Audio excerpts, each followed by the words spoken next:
And we are rolling. Hello. It's been a little while. It's been since December 31st, 2019. You guys haven't heard from me since last decade, but I hope you all are doing okay. All 20 of you. I can't believe I have 20 subscribers. That's amazing. So yeah, it's been a while. And I decided I would kick things back off with a little run through what I've been doing as of late. My coach gave me this idea a couple months ago.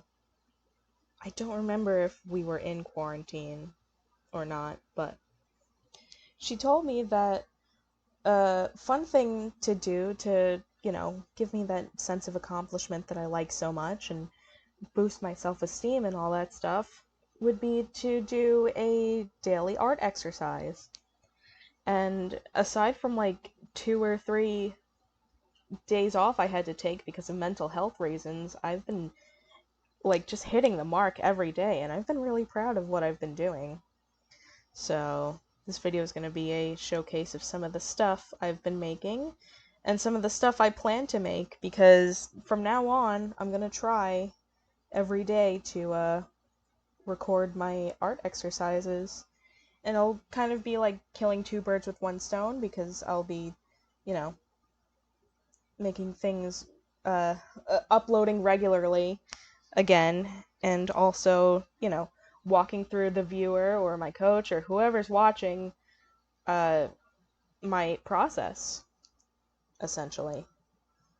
So, with that said, we'll start here. So this is some of the type of work that I've been doing. I want to essentially take celebrity dolls and turn them into some of the roles that they've played. This is based on the Addams Family 2019 movie, and the main 4 members of the family all have dolls. So here's Charlize Theron as Morticia, Oscar Isaac as Gomez, Finn Wolfhard as Pugsley, and Chloe Grace Moretz, who seems to be the only actor who's allowed to voice goth girls anymore, as Wednesday. I based these off of the 2019 designs, and I think they translated pretty well, strangely enough, with the weird proportions. The cartoonish proportions from the movie. And then we have some fun with skin dye. I learned that you can dye doll skin with RIT fabric dye. Apparently you can dye anything with RIT fabric dye. Of course, these are all photo manipulations, but these are kind of mock-up ideas for actual dolls for when I had the money to do so, to, make these dolls. This is an Alice Cheshire Cat based off of The Evil Alice by Jeff Toon 01. A lot of these designs are based off of existing designs. I'm not trying to take anyone's ideas. It's more like paying homage, because there's a lot of really cool art out there that I'm inspired by, and I would love to just make into dolls, because, I don't know, I want to see people happy. I like making people happy. If I could do this without money, I would. Here's another more fun with Alice, using the palette of the Hatter from the 2010 Alice in Wonderland movie. Not the biggest fan of that movie, but I think the colors translated really well, surprisingly. Yeah, no, it's just been really cool to just play with the same face on different heads, and then different faces on the same heads. This is, as you can see, it's Ursula's face on Ariel's head, not rooted, and also this is, a picture I found of a bald Ariel. On my own time, I'll add, I'll do some photo manipulation with white hair. And speaking of, we also have Aurora as Maleficent, which came out a lot better than expected. This is another doll that it was based off. I wanted to go the more literal route, but I really like the idea here. That's what inspired me, after all. I actually made an OC for the first time in a couple years. This is a Bat Trisha Barrymore. This is a Monster High OC, based off of the really cute idea of a vampire. No, I'm sorry. Fruit bat vampires. You know, they feed off of citrus instead of blood and all that stuff. And then I wanted to make her into a doll, so here's my idea for the doll. I wanted to also, yeah, like make some sort of doll map, just head to toe without clothes, just to have the body. And here are the pieces that I used. It's both to show like where I got the parts and to remind myself which pieces to get when I end up making her. I think she came out pretty well. This is not a doll. This is a GIF that I made. Go away, fucking Internet Explorer. This was based off of a assignment that my therapist gave me about masks and, like, you know, what people see and what actually is. And I made this in a video editing program, essentially. I made it into a movie, and then I converted the movie into a GIF, which I'm very happy there is a generator for. I'm very grateful for people who just want to share their art, because, you know, when art breeds art, it's just a beautiful thing, because it could be there for more than money.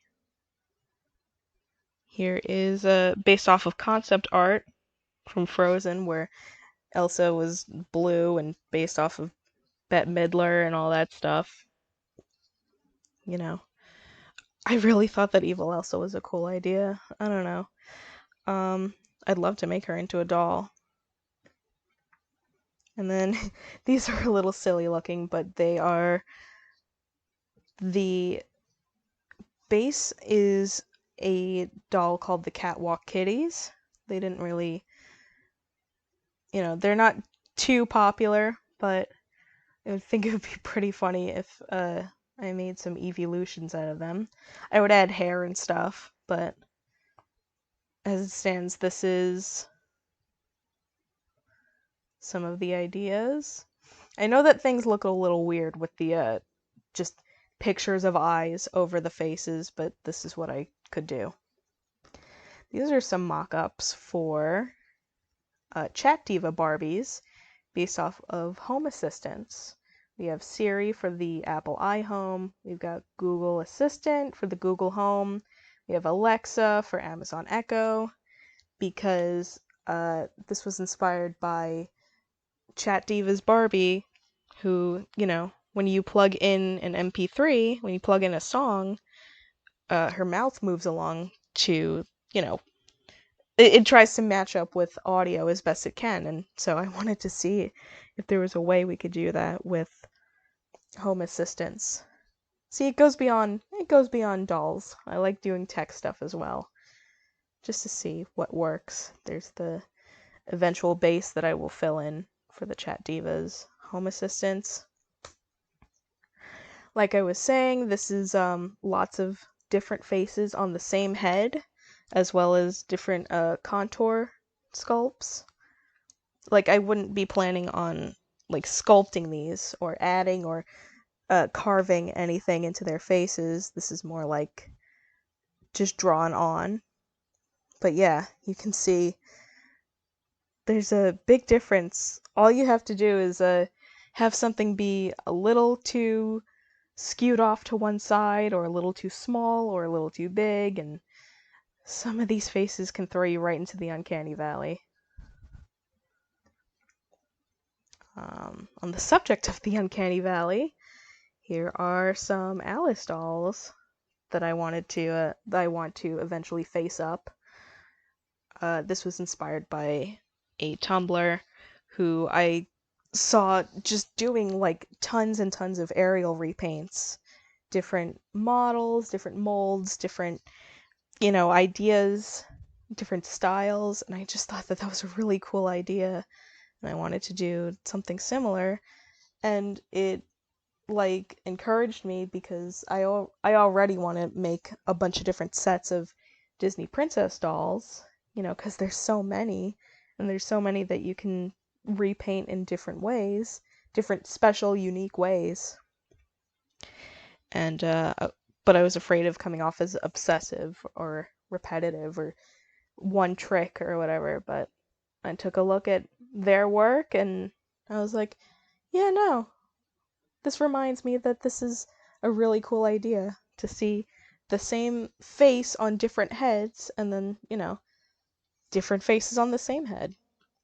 It's all experimental. This, of course, is Elphaba. This is what it's based off, you know. You can find it on Google. It's just a very simple color edit, but people obviously like this idea because Idina Menzel. These are actually, I think, Idina Menzel's eyes. Yeah, sometimes putting realistic eyes on dolls works, and sometimes not so much. But then again, it could have just been sloppy editing on my part. But I'm getting better at it. This was just like a color palette test, What if the Equestria girls were boring and they just had proper skin tones and hair colors and whatever? Which you can't even really tell because the outline of the original hair color is so thick. Listen, I'm still practicing. I didn't even have to change Applejack because she was just flesh colored. I'm pretty sure the name of this Tumblr is Let There Be Doodles. They're very famous for their gender bends, their, race bends, all that stuff. And I wanted to make Jasmine as their genie. I probably eventually will pick a different face, but no, I still want to do Jasmine as a genie and Aladdin as a genie. But the female genie, the, lady genie would also be a really cool idea. I just really love this design. I think it still comes off as Disney while also being something unique to the original artist. And in that vein, we have Jasmine as the red genie, as a Jafar's genie. This is another Twisted Disney work. It's not Jeff Toon. I remember that. Jeff Toon has a different design. I don't quite remember who it is, but, if anyone asks in the comments, like, what is this, who, which artist was this, I will definitely do some reverse engineering and I will respond either in a reply or in the description. But yeah, these are just some really cool ideas. So this is a cat that does not exist, as you can tell. The coloring job is a little bleh, but I also just made this cat out of different Frankenstein parts. Like the eyes and the face are not, from the same cat, and this tail is not part of this cat.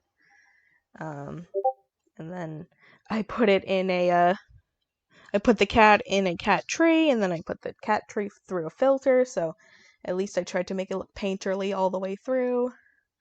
I don't know, I think I did a pretty good job. This is another, palette swap. I really just like palette swaps, and I like, seeing different characters imagined as each other.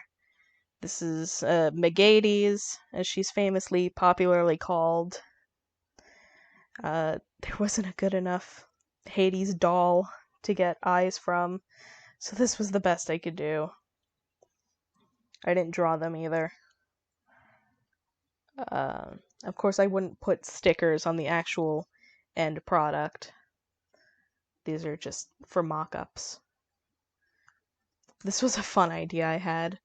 The Neapolitan sisters, which would be a three-headed doll. I learned in hindsight that the kissing Barbie on the left would be a lot more difficult to remove the head of than I thought, because, it's not just hollow in there. There's some device going on that allows you to make her kiss. And I just wanted to give them all different faces and different expressions, so I'm sure I could find a different kissy face. Yeah.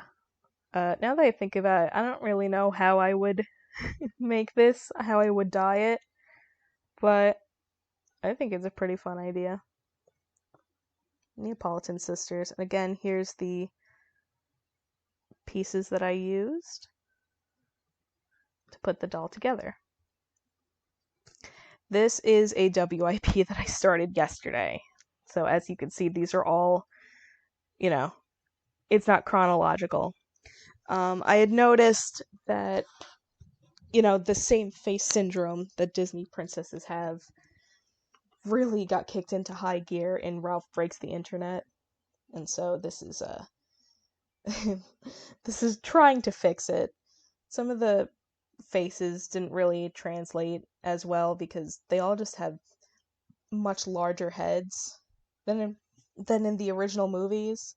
Like you can see the first 5 kind of suffered from it because I would have to move the jaw up and everything and the forehead down. But maybe I'll end up scrapping this and starting from scratch and, just tracing everything. But that's a work in progress. This was actually the first art exercise I did. It was a challenge that me and my friend shared, based on Zipper T. Bunny, which is, Animal Crossing. Everyone seems to dislike him for some reason because he's less of an actual rabbit and more like a person in a mascot suit. And we were like, let's do a Springtrap version of Zipper T. Bunny. I was like, okay. So this was a fun practice in fabric manipulation and just making things real unsettling. I think I did a pretty good job with that. This is more of what I was talking about. Same face on different heads. This is a Cinderella on the base of the stepsisters' heads. I really think it came out pretty good. The hair is different because I tried using different doll parts, for both of them, including even down to the lip color. Not everything is for dolls, though. This is just a costume design. Here's Blossom from the Powerpuff Girls, complete with black and pink Heelys. And here's the makeup that I did.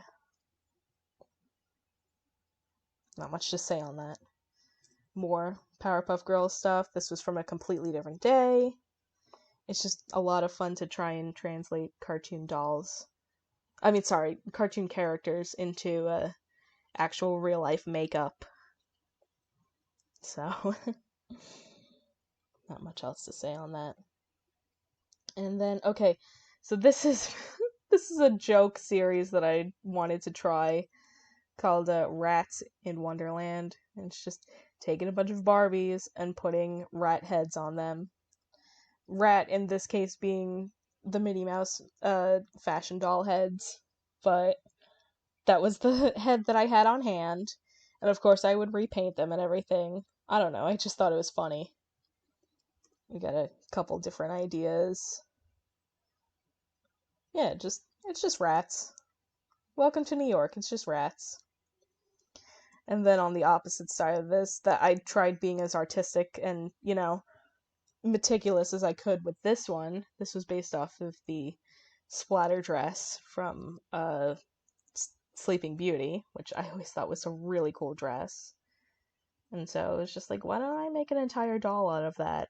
I went down to the detail of giving Aurora multicolored hair, different colored eyes and lips, and I think that this would be a really, really cool doll to have in real life. Not sure how I would dye the fabric to make it look intentionally splattered, but I'm sure I'll come up with something. And then in the vein of Stepsisters again, this is a work in progress. It's taking the live action palettes and faces from the live action dolls and just putting them on the Stepsisters. And so that's a ways away. Apparently, there is a Harley Quinn doll with swappable heads, and so I wanted to have some fun with that. There's 1, 2, 3, 4, 5, 6, 7 Jester heads, 7 colors of the rainbow. It all kind of fit. And so I made the body multicolored, and you can swap out the heads, and it'll be. I tried matching the colors to the emotions and whatever. You know how it is. And then, of course, the unmasked head it's just mandate, be a Birds of Prey, Suicide Squad, New 52 type style. That type of repaint, that type of face up. This is a little. If anyone has scopophobia, well, first of all, you might not like this video in general, but just please avert your eyes. This is even more of what I was saying. The same face on different heads. This is actually Princess Peach's face. And just seeing how different proportions will change the same, eyes, nose, mouth, and eyebrows is really interesting. The lips were, I think, the funnest to try and translate because, lips are very easily, movable. They they all have different shapes. You can't really do much with paint to change that. Okay, and then the last thing on this list is apparently my grievance about there not being any live action Green Maleficents. They have Green Maleficents at the parks. I don't know why they couldn't do it for the movies. Someone was like, oh, there would be a copyright issue because of the Wicked Witch of the West. And it's like, Maleficent and the Wicked Witch are not the same color at all. But, you know how it is. So you've got a green Angelina Jolie, you got a green Kristen Chenoweth. This is not the Kristen Chenoweth Maleficent doll from Descendants. This is a more realistic Kristen Chenoweth Barbie that exists. And then, of course, there's Mal, green. The Descendants had a lot of potential for cool character designs, and that might be something that I might explore further on this channel as I pick things back up. And then I gave her some horn-shaped headphones. I don't know, they're not really horn-shaped, but this is the best I could do. So, yeah, that's what I've been doing. That's me catching you guys up, and I hope that I can start doing stuff like this more regularly. I want to try and have videos out more often. And I figure I could do that by just showing the process of my art exercises the way I used to with old videos that I just added because I felt like it. So, that's it for the video. If anyone, is inspired to make a doll like this, please let me know, because I would love to see your work. Alright? Y'all take care of yourselves.